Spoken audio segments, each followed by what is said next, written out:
지난 주에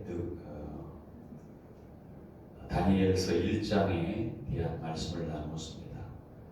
다니엘이 그 바벨론 포로로 끌려가서 그가 하나님을 바라보며 살았던 그 사실을, 그 마음속에 바른 역사관을 가지고 살았기 때문에 그 고난 중에서도 그가 굳건하게 살아갈 수 있었다는 것을 우리가 1장을 통해서 확인했습니다. 오늘 2장은 느부갓네살 왕의 꿈 이야기로 시작을 합니다. 1장과 2장은 모두가 다 느부갓네살 왕으로 시작되지만 사실 성경은 느부갓네살 왕을 중심으로 놓지 않고 성경은 항상 그 밖에 그를 밖에 두는 그러한 모습으로 묘사하고 있다는 겁니다. 느부갓네살 왕이 주권을 가지고 있는 것 같지만 사실 항상 그는 변두리의 사람으로서 그렇게 성경은 묘사하고 있다는 것입니다. 보세요. 1장에서 인간인 이 바벨론 왕 느부갓네살이 예루살렘 성을 포위하고 애웠었습니다. 인간적으로 볼 때 바벨론 왕이 그렇게 한 것처럼 보입니다. 그러나 실제로 1절에 보면 우리의 참이신 하나님이 그에게 넘기셨다, 그렇게 말씀하고 있습니다. 2장에서 또 물론 이 느부갓네살 왕이 꿈을 꿉니다. 꿈을 꾸는데 꿈을 꾼 사람이 잊어버렸어요. 그 꿈이 잊어버렸다는 사실은 그 꿈을 꾼 그 꿈이 자기 것이 아니라는 것입니다. 여기 느부갓네살은 하나님이 주신 것을 단지 받아 누리는 인간 존재를 가리켜 인간 그런 존재에 불과하다는 사실을 묘사해주고 있는 것입니다. 그래서 우리가 이 다니엘서의 각 장을 읽을 때마다 세상의 중심이 아니라 세상 사람이 세상의 중심이 아니고 세상의 모든 사람 중심적으로 이루고 있는 것은 사람이 아니고 하나님이 주관하고 있다는 사실을 우리가 이 다니엘서 읽으면서 면면히 보게 됩니다. 세상이 전혀 주목하지 않는 여호와 하나님, 그리고 그분을 따는 그 젊은이를 중심으로 해서 이야기가 이렇게 쭉 다니엘서 1장부터 이렇게 펼쳐지고 있는 것이죠. 여기 바벨론 왕인 느부갓네살 왕은 즉위하기 2년 만에 어느 날 아침에 꿈을 꾸고 일어났습니다. 그 꿈의 내용이 너무나도 번민하다가 잠을 이루지 못합니다. 일어났는데 잠을 이루지 못하고 계속해서 꿈을 반복적으로 꾸는 거죠. 여기서 꿈은 복수형으로 되어 있습니다. 한 번 꾼 것이 아니고 동일한 내용이 연속적으로 이 느부갓네살 왕이 꿈을 꿉니다. 그 꿈은 느부갓네살 왕의 마음을 굉장히 괴롭게 했습니다. 그래서 당시에 그 바벨론의 지역에 있는 모든 박수들, 요즘으로 말하면 무당이죠. 술객들, 점술가들, 술사들, 모든 사람들을 전부 다 불러 모아서 그 꿈을 해석하게 했습니다. 그들은 바벨론의 최고의 지도자라고 불릴 수 있는 그러한 계층의 사람들이었습니다. 느부갓네살은 꿈의 내용도 말해주지 아니하고 자신의 꾼 그 꿈을 얘기해봐라. 그리고 그 꿈을 해석해봐라. 세상에 누가 이 꿈을 해석할 수 있겠습니까? 자기가 무슨 꿈을 꿨는데 그 내용이 이러는데 이런 꿈을 해석해달라 이렇게 하면 되는데, 그냥 자기가 꿈을 꿨는데 너무 번민스럽고 그 꿈의 내용도 모르겠는데 너희들이 그 꿈을 좀 알아서 해석 좀 해봐, 이렇게 하는 것입니다. 여러분, 왜 그가 그렇게 했느냐? 그 해석을 통해서 어떤 신빙성을 자기는 얻기를 원했다는 것이죠. 그들은 왕의 요구에 당황하면서 꿈을 알려주면 우리가 그 뜻을 해석해 주겠습니다, 해석해 드리겠습니다, 이렇게 간청을 합니다. 10절에 보니까 갈대인들이 왕 앞에 대답하여 이르되 세상에는 왕의 그 일을 보일 자가 한 사람도 없으며 어떤 크고 권력 있는 왕이라도 이런 것을 박수에게나 술객에게나 갈대인들에게 물을 차가 없었나이다. 앞으로 그랬고 예전에도 그런 일이 없다라는 거야. 아이 꿈을 꾸고 그냥 그 꿈에 대해서 얘기를 하느니 누가 믿겠느냐는 거죠. 하지만 왕은 마음이 요지부동입니다. 꿈의 내용을 알려주지 않은 채 계속해서 해석을 해라. 그러나 아무도 해석할 수 없는 것은 너무나 당연했습니다. 그들은 그 신들 외에는 아무도 이 꿈을 해석하거나 그 내용을 알려줄 자가 없다라고 그렇게 말을 한 것입니다. 사실 느부갓네살 왕의 꿈은 보통 꿈이 아니었습니다. 하나님께서 느부갓네살 그 왕의 꿈을 통해서 하나님이 말씀하시고자 하는 그런 계시가 있었다는 것입니다. 하나님께서 꿈의 형태로 자신이 가지고 있는 역사를 주관하는 그 의지를 지금 느부갓네살에게 보였다는 것입니다. 이 느부갓네살 왕이 이러한 박수, 술객 그리고 꿈의 내용에 대해서 해석하라고 말할 때에 느부갓네살 왕이 이렇게 말합니다. 왕에게 그들이 이렇게 말합니다. 11절에 육체와 함께 살지 아니하는 신들 외에는 왕 앞에 그것을 보일 자가 없습니다. 신이나 알지 어떻게 그 꿈을 보일 수 있겠습니까? 없다라고 그렇게 말을 합니다. 그래서 느부갓네살 왕은 해석을 못하자 이 박사와 술객 그 지혜로운 사람들 모두를 다 화가 나가지고 모든 지혜자를 죽여라 이렇게 명령을 했습니다. 그래서 결국은 그들은 죽임을 당한 것입니다. 이제 왕의 명령을 받은 자들은 이제 다니엘도 역시 마찬가지로 죽을 수 있는 그 자리로 끌려갈 그런 지경에 이릅니다. 그래서 시위대 장관 아리옥이 다니엘 찾아옵니다. 그리고 이렇게 해서 지금 왕이 꿈을 꿨는데 그 꿈을 모르지만 해석을 하라는다. 너도 이제 꿈을 해석하지 못하면 너도 죽게 된다. 이렇게 말을 합니다.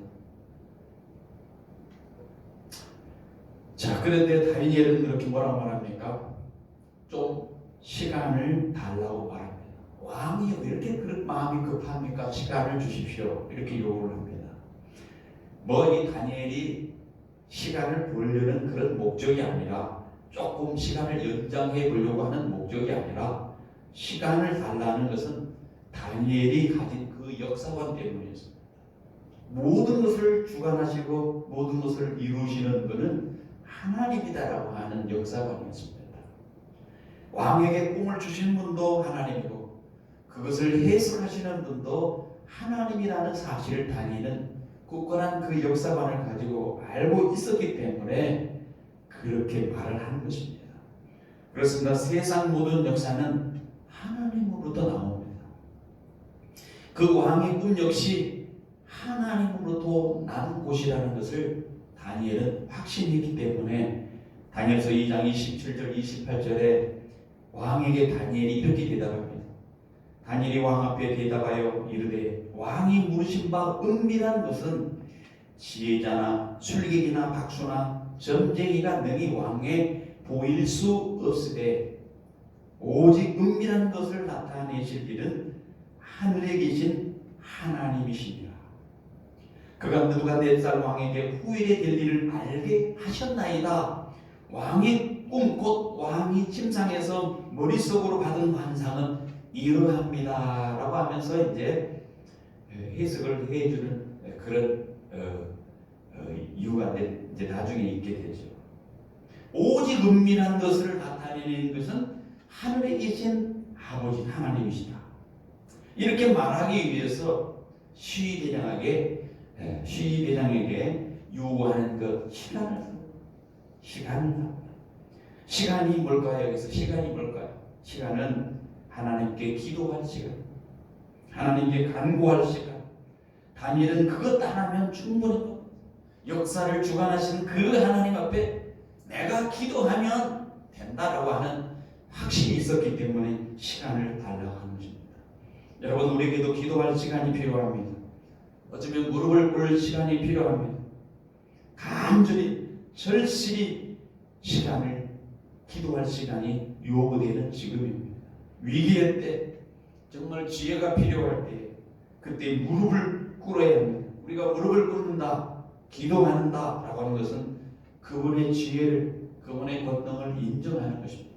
우리가 주의전에 나와서 기도한다, 가정에서 무릎을 두고 기도한다. 하나님, 나는 할 수 없습니다. 주님이 나의 모든 것을 알고 섭리하시고 역사하고 계신 것을 믿습니다. 그분의 지혜가 필요합니다.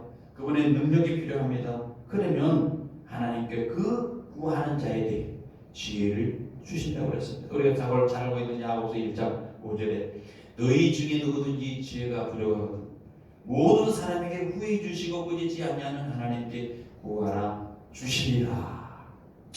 여러분, 다니엘은 죽음의 위기를 해결하고자 이 친구 사드락과 메삭 아벤노고에게 가서, 집으로 가서 함께 기도했습니다. 우리에게도 예측이 되기 어려운 사건들이 계속 일어납니다. 하루에 하루살이 살아가면 매일매일 영문도 모른 채 어려운 난관에 우리가 봉착할 수 있습니다. 하지만 그럴 때에 우리도 마찬가지로 그것이 바로 은혜를 받을 기회다 생각하고, 이것이 기도할 기회다라고 생각을 하고 하나님 앞에 나아가면 분명히 하나님을 경험하게 될 겁니다.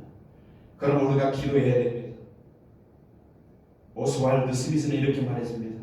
우리가 일할 때는 일하는 건 우리가 일하는 것뿐이지만, 그러나 우리가 기도할 때 하나님은 우리를 위해서 일하신다라고 말을 합니다.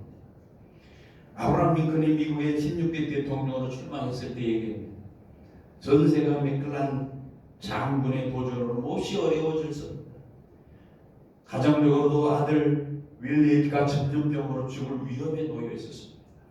어느 날 링컨은 빈톤 목사님을 집으로 초청해서 가정 예배를 드립니다. 그리고 나서 예배 후에 링컨은 곧장 근처에 있는 산으로 올라가서 간절히 기도했습니다. 아브라함 링컨은 마침내 미국의 16대 대통령이 매클란 장군을 물리치고 재당선되었고 전쟁으로 승리를 이끌었습니다. 그 후에 그는 금주 금연을 하면서 웃고 사는 것을 신조로 삼았고 이렇게 늘 고백을 했답니다. 나는 어렵고 힘들 때마다 무릎을 꿇고 기도합니다. 내게는 충분한 지혜가 없지만 기도하고 나면 지혜가 떠올랐습니다. 다니엘도 위기를 당했을 때 기도해야 되겠다. 그 기도의 시간이 필요했고 그 기도를 원하기 위해서 지금 친구들에게 가서 같이 기도하자고 말하고 기도를 한 것입니다. 성경에 보니까 그들은 17절 10절에 보니까 합심하여서 기도했습니다. 다니엘의 세 친구 사드락, 메삭, 아벤노고는 죽음을 당하지 않기 위해서 기도를 했습니다. 마태복음 18장에도 두세 사람이 내 이름으로 모인 곳에 나도 그들 중에 있느니라. 두세 사람이 모여서 하나님 앞에 기도하라. 주님 앞에 기도하면 그들과 함께 있다는 확신을 가지고 기도하라고 말합니다. 예수님이 죽은 후에 제자들은 절망에 빠지고 두려움에 사로잡혔습니다. 그들이 예수님의 말씀을 기억하고 120명이 함께 마가의 다락방에서 올라가서 그들이 한 일이 무엇이었습니까? 기도하는 것이었습니다. 바울과 실라가 빌립보에 갇혀서 선교하다 빌립보에 갇혔을 때 그들이 한 일이 무엇이었습니까? 하나님께 기도했습니다. 기도할 때 옥의 문이 열렸습니다. 오늘 이 다니엘과 이 친구는 위기를 당했을 때 무엇을 했습니까? 기도했는데 철야 기도를 했습니다. 19절에 보니까 다니엘이 밤에 기도할 때 환상으로 은밀한 비밀을 알게 되었습니다. 다니엘이 밤에 하나님의 응답을 받는 것을 보면 그가 밤새도록 하나님께 기도했다라는 것을 알게 됩니다. 큰 역사는 밤에 이루어지는 경우가 많습니다.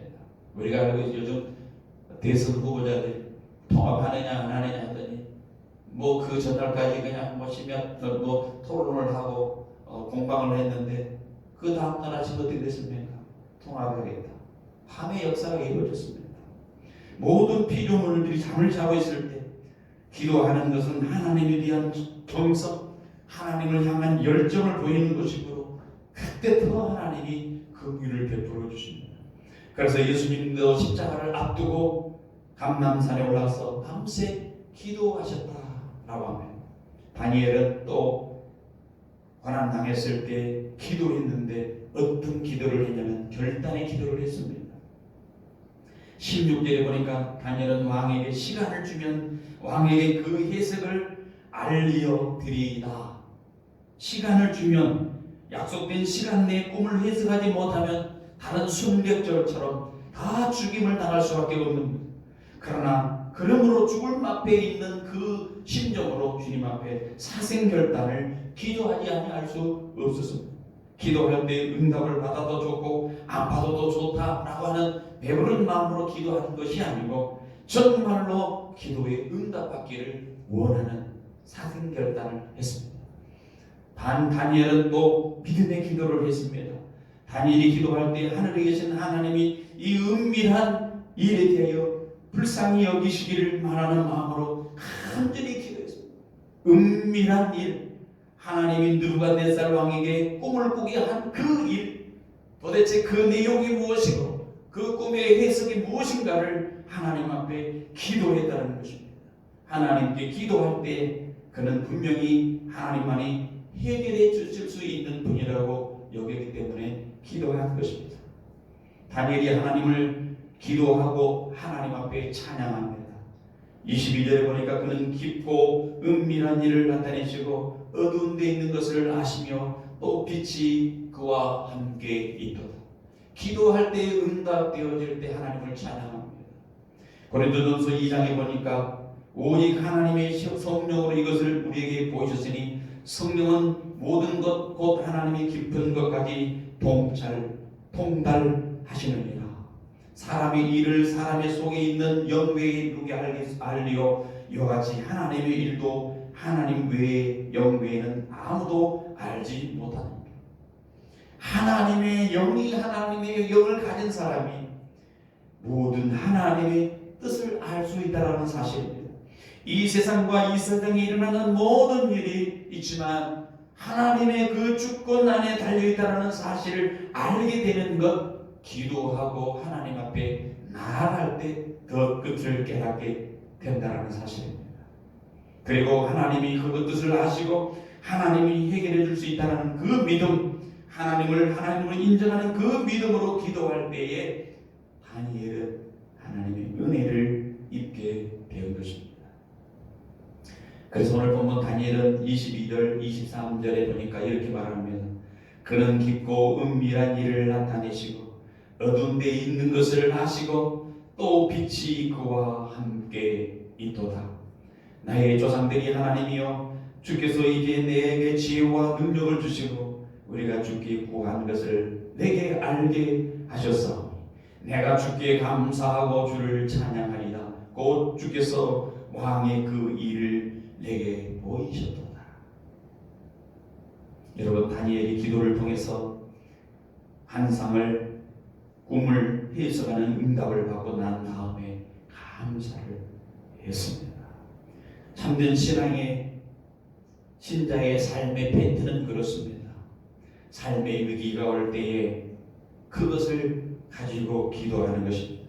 그리고 하나님이 응답해 주십니다. 그리고 하나님께 대한 깊은 깨달음을 얻고 그 다음에 감사와 찬송이 이어지게 되는 사이클이 참된 신앙인의 반응이라는 것입니다. 자, 느부갓네살 고민을 했습니다. 이 천지의 바벨론 최대의 강대국을 내가 어떻게 유지할 수 있을까? 어느 누가 또 나를 치고 일어나는 그런 사람이 나타나서 나의 생명을 이어가지 않을까?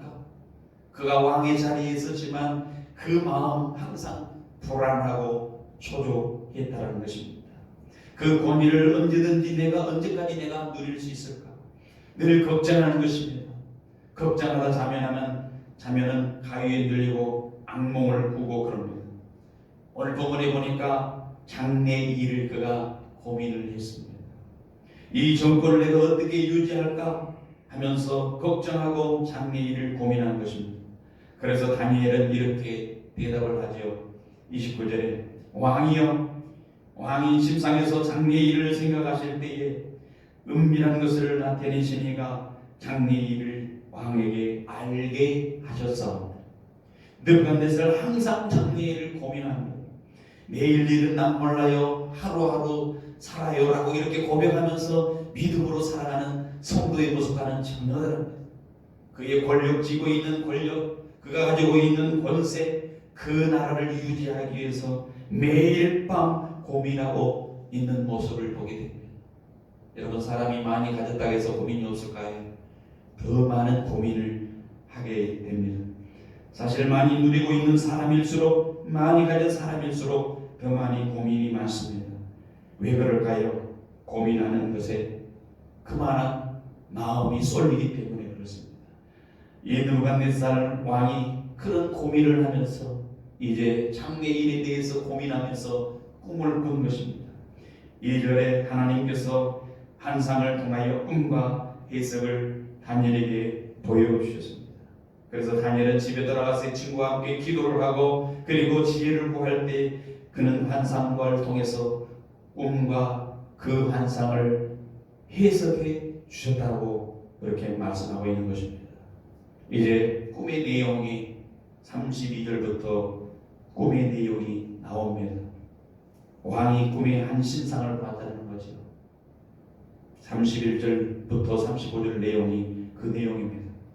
왕이 한 큰 신상을 보셨나이다.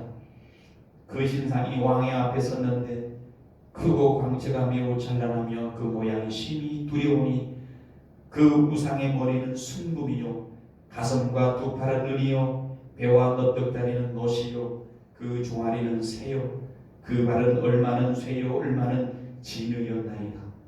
또 왕이 보신즉 손대지 아니한 돌이 나와서 신상의 새와 진흙의 발을 쳐 부서뜨리면 그때의 새와 진흙과 놋과 은과 금이 다 부서져 여름 타작마당에 벼같이 되어 바람에 불려 나는 곳이 없었고 우상을 친 돌은 세산을 이루어 온 세계에 가득하였나이다. 여러분, 느부갓네살 왕은 크고 광채나는 심이 두려운 신상을 보게 됩니다. 사람과 같은 모양의 신상입니다. 그 신상은 사람 형상을 가진 신상이었기 때문에 신상의 모양대로 지금 분류해서 설명을 합니다. 그 머리는 금으로 되어 있다. 이 가슴과 팔은 은으로 되어 있습니다. 배와 넓적다리는 놋으로 되어 있습니다. 종아리는 철로 되어 있고 발의 한쪽은 철, 한쪽은 진흙으로 그렇게 되어 있는 신상을 본 것입니다. 사실 이 꿈은 왕의 꿈이 아니었죠. 그가 꿈을 꾸고 잊어버렸다고 하는 사실, 기억하지 못한다는 사실은 그의 꿈이 아니고 이 꿈을 통해서 하나님께서 계시하고자 하는 어떤 메시지가 있었다는 사실이죠. 장래일을 주관하신 하나님께서, 그 모든 역사를 주관하신 하나님께서 이 느부갓네살 왕에게 꿈을 주신 것입니다. 이 꿈을 통해 느부갓네살 왕이 알아야 한 것은 바로 무엇이었느냐? 모든 권력과 모든 번영도 영원하지 않다라고 하는 사실. 그 끝이 반드시 온다라는 것입니다.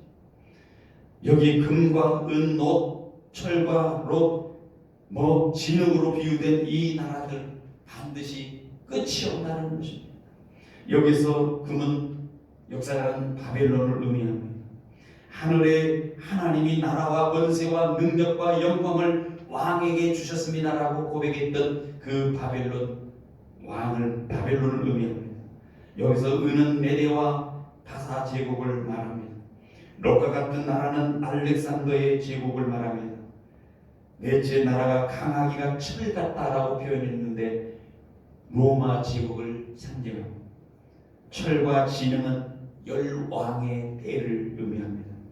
마침내 하나님이 한 나라를 세우리니 영원한 통치로 모든 나라를 쳐서 멸하고 영원히 설 것이다.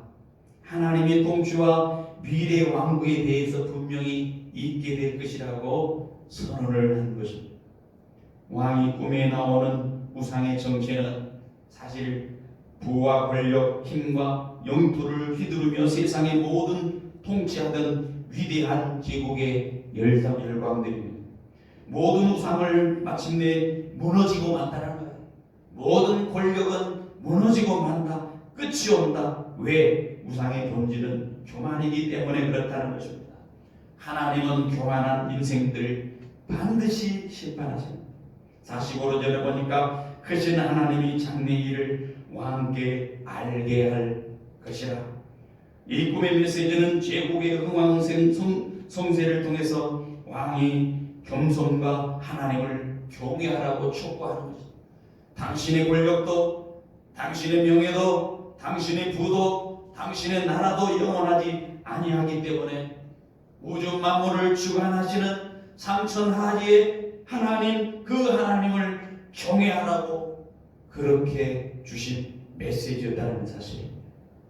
그리고 그 하나님의 나라는 의의 왕이, 메시아의 왕이 오게 되고 영원히 그 왕만, 그 나라만이 영원하다는 사실을 선포하신 메시지였습니다. 느부갓네살을 자신이 누리는 권세 얼마나 컸던 것일까요? 바벨론을 누리고 있는 그 번영도 얼마나 컸겠습니까? 심지어 그들이 얼마나 힘이 있었기 때문에 예루살렘을 멸망시킬 능력도 가지고 있었는데 그것도 누가 주신 것? 하나님이 사실 주신 것. 하나님이 그들에게 넘겨줬어요. 그렇게 하도록 넘겨줬다는 거예요. 이것을 알게 하시는 것이 이 꿈을 주신 하나님의 뜻이라고 말하는 것입니다. 그래서 느부갓네살에게 이 꿈을 보여주었습니다.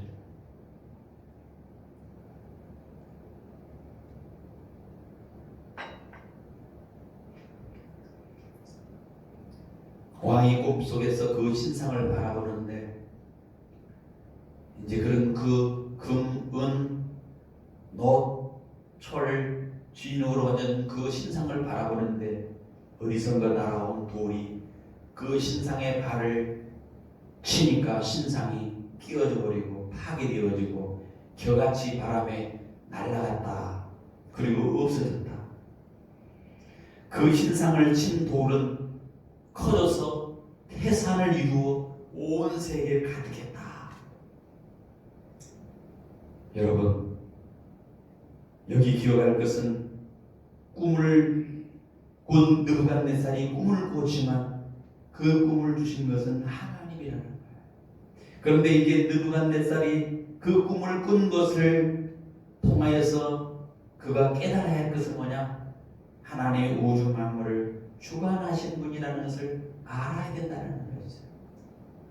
그리고 이제 다니엘이 꿈을 해석하는 과정을 통해서 사실은 느부갓네살이 세계 중심이었고 역사의 중심인 것 같지만 그 꿈을 다니엘이 해석해 주는 것을 통해서 이제 다니엘의 이야기 중심에서 이제 하나님의 역사를 말합니다. 예전에는 지금 느부갓네살이 힘이 있어서 다니엘을 포로로 잡아갔지만 이제 다니엘이 지금 그 나라의 중심이 되고 하나님이 쓰는 그 다니엘이 해석을 통해서 역사의 중심의 인물로 지금 쓰여지고 있는 것을 보게 됩니다. 그리고 그 다니엘에 섬겨지는 그 하나님의 나라가 역사의 중심이라는 것을 선포하는 것입니다. 처음에는 꿈을 해석할 때 다니엘은 그 축에 끼어지지도 못했습니다. 당시에 유명한 박수술객 그런 사람들을 불러서 물었습니다. 아예 다니엘은 쳐다보지도 않았습니다. 여러분, 그렇습니다. 세상은 힘 있는 자를 주목하지만 그래서 그들에게 관심을 가지고 그 역사에 관심을 가지고 그 하는 일에 관심을 가지고 있지만 성경은 힘이 있는 자의 넘어 하나님을 주목하라는 메시지가 있습니다. 힘 있는 자가 우리가 주목할 것이 아니고 그 힘이 있는 자를 주관하고 역사를 통치하시는 그 하나님을 주목하라고 하는 메시지로 다니엘을 통해서 꿈을 해석하게 하셨다는 것입니다. 그래서 2장 24절에 이렇게 말합니다. 이 여러 왕들이 시대에 하늘의 하나님이 한 나라를 세우리니 이것은 영원히 망하지도 아니할 것이요 그 국권이 다른 백성에게 돌아가지도 아니할 것이요 도리어 이 모든 나라를 쳐서 멸망시키고 영원히 설 것이다. 돌이 문자적으로 큰 바위였습니다. 이 큰 바위가 떨어져서 모든 그 신상을 전부 다 파괴하고 없애버렸던 것처럼 이 하나님의 나라가 언젠가는 반드시 임하는데 세상의 권력은 다 끝이 나게 된다는 것입니다. 세상의 모든 권력과 권세는 영원히 하지 않고 끝이 있다는 사실. 그러나 하나님이 세우시는 나라는 영원하다라고 하는 그 메시지를 지금 본문을 통해서 선포하고 있는 것입니다. 지구의 마지막은 물론 예수 그리스도의 재림으로 예수 그리스도가 나타나심으로 끝나겠지만 예수로 말미암아 하나님의 나라는 영원히 세워지게 될 것입니다. 그래서 여러 왕들의 시대에 하늘의 하나님이 한 나라를 세우겠다.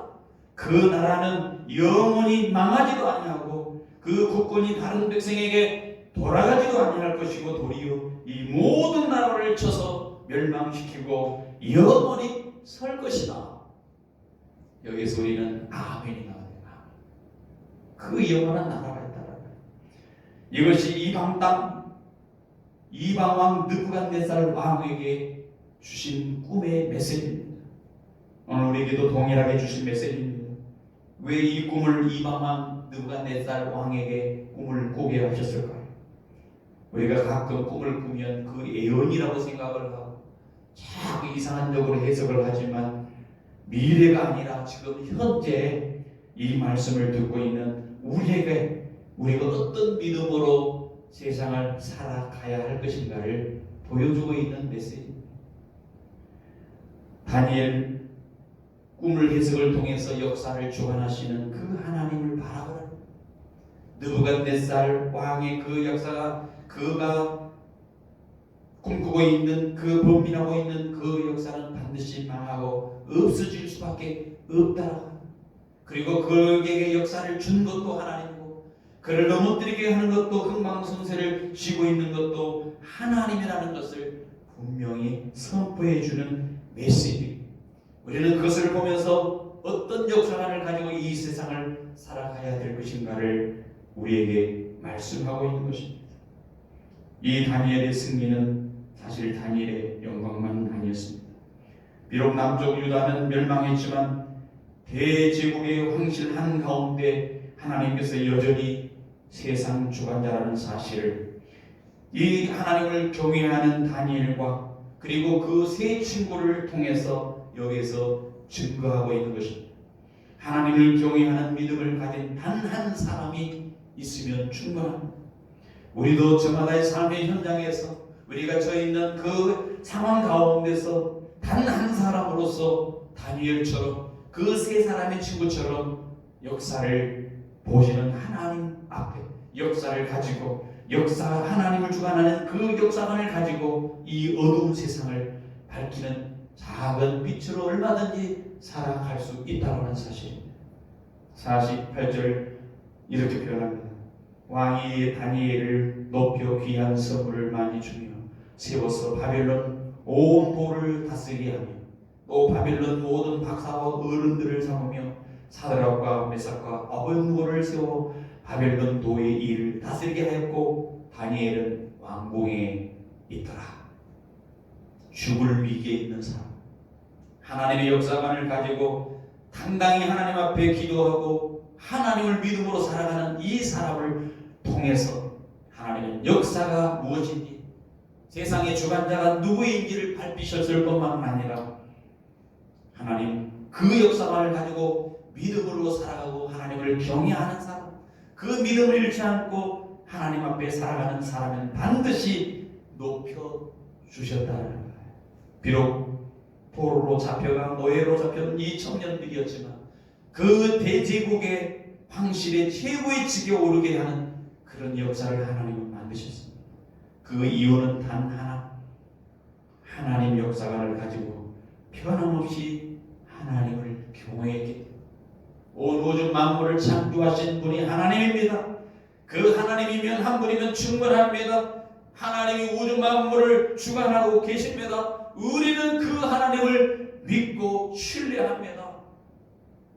하나님을 경외하고 준행하며 하나님과 동행하면서 살아갔던 이 다니엘과 세 친구는 최후의 승리를 얻게 되었다는 사실입니다. 오늘의 고난, 오늘의 위기는 사실 그것은 내일의 승리와 영광으로 가는 그러한 통과들이 우리가 얼마나 삶 가운데서 고난당하고 힘들어합니다.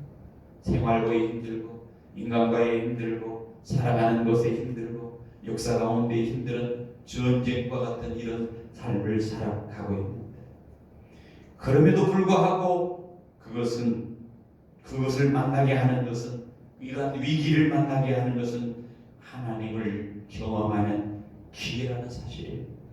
그러므로 속단하지 말고 좌절하지 말고 내 삶을 너무 짐작해서 헤아리지 말고 역사를 주관하시고 삶을 주관하시는 하나님을 경외하는 믿음으로 나아가고 하나님을 의뢰하고 신뢰해야 됩니다. 변질되는 세상 역사 속에서 하나님만 믿고 하나님의 약속을 붙들고 믿고 나아가면 우리도 다니엘이 드러냈던 것처럼 우리의 삶 속에서 승리의 기회를 반드시 누려야 될 것입니다. 우리의 생각을 뛰어넘는 신묘막측한 하나님의 방법과 신령한 능력으로 우리를 도우셔서 우리는 마침내 승리하고 영광스럽게 하실 것입니다. 우리도 삶에서 이와 같이 알 수 없는 신비 가운데 역사하시는 하나님, 보이지 않지만 의리하는 믿고 다른 자들에게 역사하시는 하나님의 손길을 여러분과 제가 경험하기를 간절히 축원합니다.